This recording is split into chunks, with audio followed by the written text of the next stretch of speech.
வணக்கம். இந்தியாவில் 7% வாரிசுகள் மட்டுமே குடும்பத் தொழிலை தொடர விரும்புவதாக எந்த வங்கியின் சமீபத்திய ஆய்வில் தெரிய வந்துள்ளது? HSBC வங்கி.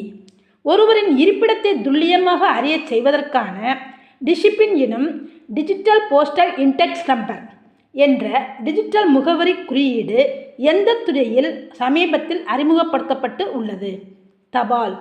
இலங்கைக்கான சுற்றுலா ஆதாரமாக சமீபத்தில் முதலிடம் பிடித்த நாடு இந்தியா. ஜெனீவாவில் உள்ள உலக வர்த்தக அமைப்பின் இந்திய தூதராக சமீபத்தில் நியமிக்கப்பட்டவர் செந்தில் பாண்டியன்.